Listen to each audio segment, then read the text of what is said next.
Şimdi bunu çekeceğiz. Bunu sileceğiz. Ne çekmesi.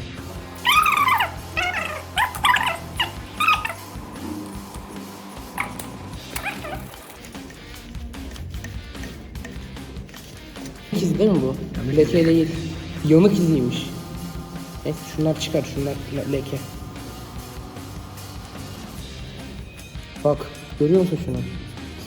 Leke. Leke.